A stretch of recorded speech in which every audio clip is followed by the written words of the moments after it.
Hello all and welcome to my channel where I'm just this random guy on YouTube with a finance and accounting degree that discusses everything that I know and I want to just share with you. Why?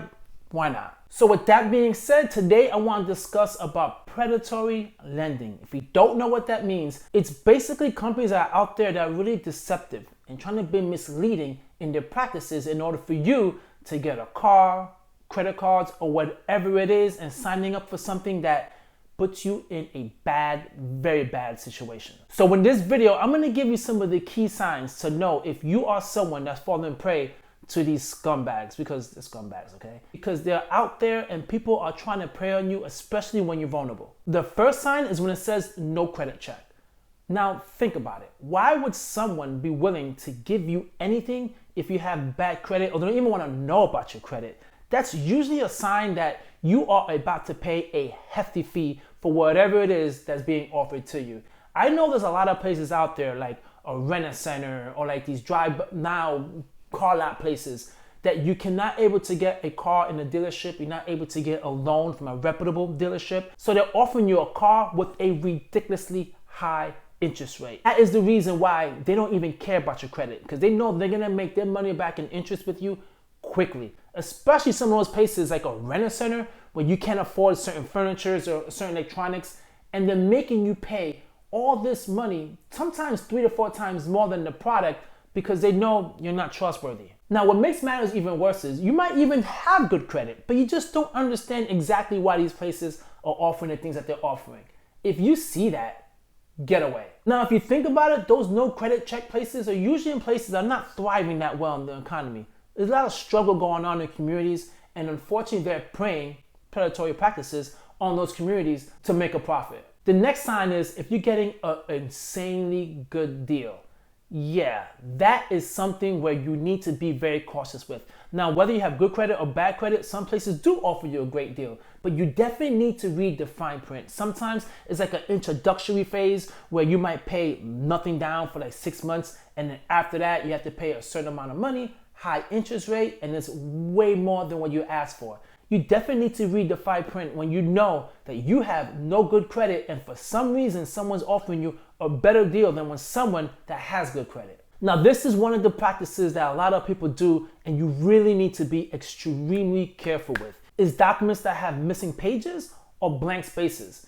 Anytime you see a document that's missing pages or has blank spots, you need to be very careful. The reason being is there might be pages that are missing that they will add later on after you sign, and it might have some crazy stipulations that you might not be aware about. They could do the same as well with blank paragraphs. They could just add their paragraph later on after you sign, because once you sign, that's it. There is no turning back. And yes, you might need to get a lawyer, you might need to fight in order to fix that. But if you are struggling, you might not have the money to fix that, and you might be in a big trap. So I understand when you're vulnerable and you have no money and you just are desperate and you need a car, whatever it is you need, a loan, anything, you would just sign something because you're just happy that someone is being nice enough to just give you this product.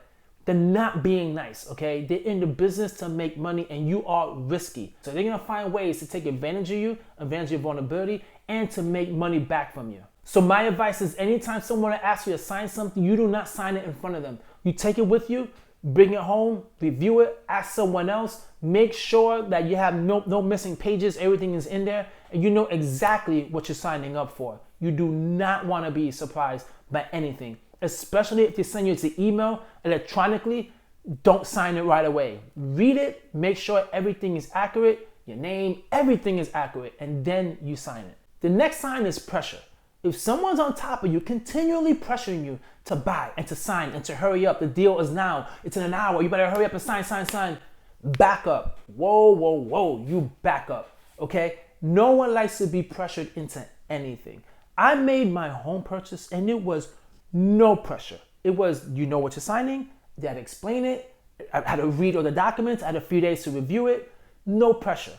Very calm, very easy. Every time I get a car, no pressure. Once you know you have good credit and you know you have the money for it, there is no pressure. Okay, sometimes it is pressure. The dealership always has pressure, but there's a different level of pressure when someone is preying on you. When that happens, I instantly think something here is not right. Like, why is this guy so desperate for me to sign off on this. I mean, he might be working on commission. I don't know what it is, but I do not like the fact that someone is pressuring me. And if you are getting pressured, that's usually a sign that you're gonna sign something that you're gonna regret. The next sign is electronic payments. If you sign up for something and they say the only way for them to give you whatever they give you is to you to set up your electronic payments with your checking account, you do not want to do that. There is no reason why you should set up an account with your check only, and that's it, and they take it from your account.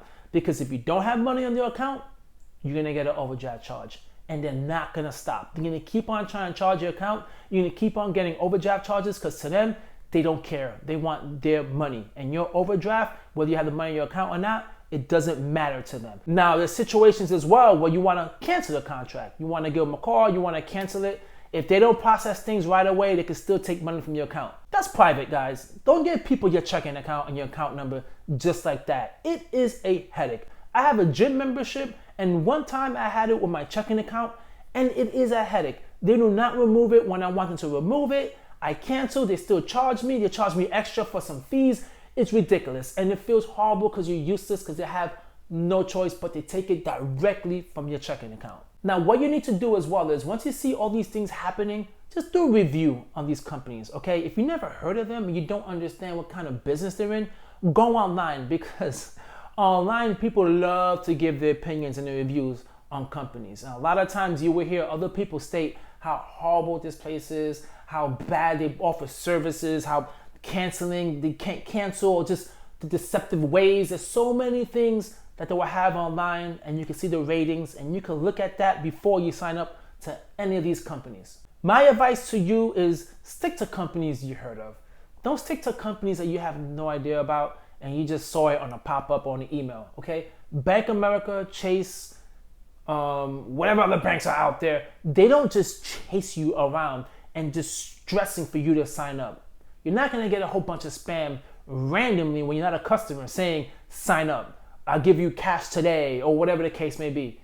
They don't do that. Usually it's the companies that are very deceptive and they know you're struggling, you're in a bind right now, that they're always around and they want to take your money. So there you have it, guys. Those are the very deceptive ways that these predatory lendings do in order to get your money and get you trapped, and you're gonna be in so much legal trouble that it's gonna be a mess. If you have any other ways that I might have missed, please drop a comment down below. I would love to hear it and share it with anyone who watches this video. At the same time, hit the like, leave a comment, and subscribe. Catch you guys on the next video. Peace.